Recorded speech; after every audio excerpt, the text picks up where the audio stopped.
माधवनं काव्याकडे पाहिलं आणि विचारलं, मॅडम कोण रे तुम्हाला त्रास देत होतं? काव्यानं बाजूला उभ्या असलेल्या दुकानाच्या मुलीकडे पाहिलं. ती तिथेच उभी होती.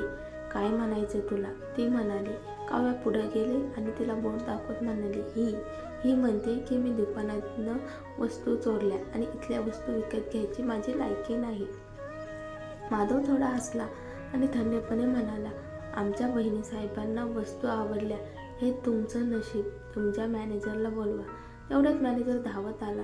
काय झालं? दिव्या पुढं आली. ह्या मुलीनं आमच्या काव्याला चोर ठरवलं आणि तर काय आमच्या पर्स तपसायची धमकी दिली. मॅनेजर चिडला. हे काय चाललंय? दुकानातली मुलगी घाबरून म्हणाली, सर ब्रेसलेट हरवलं होतं ना आणि ह्या बाईने शेवटच्या हातात घेतलं होतं. मूर्खपणा बाईसाहेब, काही चोरणार का? माफी माग. माधव थंड आवाजात म्हणाला. मुलीला धक्काच बसला. मॅनेजर म्हणाला, तुला माहीत नाही का हे दुकान कोणाचं आहे? काव्याच्या नवऱ्याचं.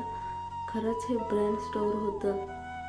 दिव्याने जोरात हसून म्हटलं, हे तर अगदी खरं. काव्याच्या घरची एवढी दुकानं आहेत, ती विसरली असेल. कामिनी आणि राकेशने एकमेकांकडे पाहिलं. काव्याच्या नवऱ्याचं घर एवढं श्रीमंत आहे. कामिनी मनाशीच विचार करत होती. राकेशच्या मनात शंकेची पाल चुकचुकली. त्याला नक्की बघायचं होतं की हिनं लग्न केले तरी कुणाशी. त्या मुलीनं घाबरत माफी मागितली. पण माधव म्हणाला, चूक केलीस ना, मग नोकरी सोड. मॅनेजरनंही मान हलवली. हो, आजच तुझी हक्कलपट्टी. नाही मॅनेजर, एक संधी द्या. काव्याने थंड नजर टाकली. इतक्यात कामिनीनं नजर चुकवली आणि राकेशला ओढत म्हणाली, हा सगळा गैरसमज झाला. आपण जाऊया. राकेश निघून गेला, पण त्याच्या डोक्यात विचार चालू होते. राकेश आणि कामिनी गाडीत बसले होते. कामिनीनं बाहेर पाहिलं. काव्य आणि दिव्या रस्त्यावर उभ्या होत्या. तिच्या डोळ्यात जळजळाट दाटला. मी हिला घरातून हाकलून दिले तरीही इतकी माज करते. तिच्या डोक्यात एक विचार चमकला. तिनं घाबरल्यासारखा आवाज केला, झुर्र. राकेश घाबरला आणि गाडीचा ताबा सुटला. बाहेर काव्य आणि दिव्याने धावत गाडी बाजूला केली, पण तरीही काव्याला गाडीचा धक्का बसला. ती खाली पडली आणि तिनं पोटावर हात ठेवला. हृदय जणू थांबलं होतं. दिव्या धावत आली. राकेश आणि कामिनी फिकट पडलेल्या चेहऱ्यानं उतरले. काव्या, ठीक आहेस का? कामिनी धावत पुढं आली. दिव्याने तिला बाजूला सारत म्हणाली, काय करतेस? तुम्ही ठार मारायचं ठरवलंय का आम्हाला? राकेशने गप्प बसून पाहिलं. माझी चूक झाली. कामिनी अश्रू टाळत म्हणाली, मी घाबरले म्हणून.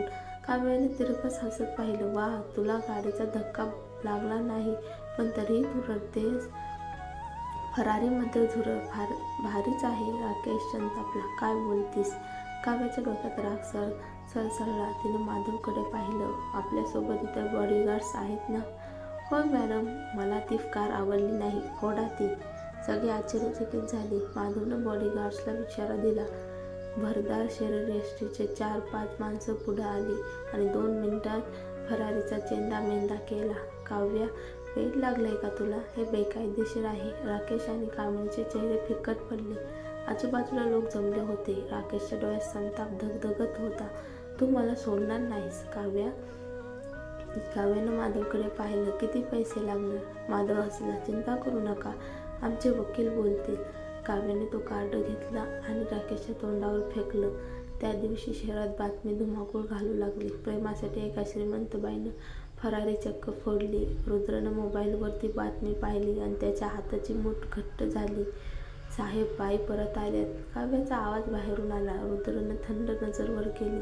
त्याच्या चेहऱ्यावर एक अस्सल हसू होतं. काव्य आत आली. त्यानं तिच्याकडे जरा वेळसर हसत पाहिलं. ती हळूहळू पुढे गेली. तुम्हाला सगळं कळलं? क्षणभरातच टेबलावरच्या सगळ्या गोष्टी धडाधड खाली आदळल्या. काही नोटा हवेत उडून तिच्या अंगावर पडल्या. ती तशीच उभी होती, मान खाली घालून. खूप भारी केलं. दुसऱ्याचा नवरा लंपास करून थेट चर्चेत आलीस. खरंच तो तुला एवढा प्रिय आहे का? रुद्रनं घारटलेल्या आवाजात विचारलं. काव्याला हॉट सर्च म्हणजे काय कळत नव्हतं, पण मॉलमध्ये राकेशला उचकवल्याने हा सगळा प्रकार होईल हे तिला ठाऊक होतं. विकासने सांगितलेलं तिला आठवलं. कोणत्याही पुरुषाला दुसऱ्या माणसाच्या शृंगारात जगायचं नसतं, विशेषतः रुद्रला. तो माझं पहिलं प्रेम आहे. काव्याने दात खात कबूल केलं. तू? रुद्राच्या डोळ्यात एक वेगळंच अंगार दिसलं. काव्याने त्याच्याकडे भिरभिरत्या नजरेने पाहिलं. हो माझी चूक झाली. मी तुला पैसे वापरून कामिनीला धडा शिकवला, पण मी ही चूक परत नाही करणार. तुझं सगळं पैसे परत करीन. एकदा घटस्फोट झाला की मी तुझ्या जीवावर नाही जगणार. रुद्र हसला. तो हसला पण त्याच्या डोळ्यात आग होती. तो उठला आणि तिच्या चेहऱ्याकडे बघत राहिला, शांत पण आतून कोलमडलेला. माझ्याशी घटस्फोट घेऊन आपल्या पहिल्या प्रियकराला परत जाऊ पाहतेस? काव्याचे डोळे मोठे झाले. रुद्र पुढं म्हणाला, पण मी सोडणार नाही. काव्या गोंधळली. तिने त्याचा हात पकडला. का? कारण मी खुश नाही आणि तुला खुश होऊ द्यायचं नाही. तुला घटस्फोट हवा आहे ना, तर आधी मला खुश कर. पण तुम्ही तर मीरासोबत आहात नाही का? काव्यानं विचारलं, पण तिला काहीतरी वेगळंच म्हणायचं होतं. त्यांनी तिचं मूळ उद्ध्वस्त केलं. रुद्रचा चेहरा कठोर झाला. त्याने तिच्याकडे एक खोल कटाक्ष टाकला आणि बाहेर निघून गेला. काव्याने जमिनीवर पडलेल्या सामानाकडे पाहिलं. ती सुन्न झाली. त्याला खुश कसं करायचं, त्याचं मन कसं वळवायचं? त्याच रात्री तिला तिच्या बाबांचा फोन आला.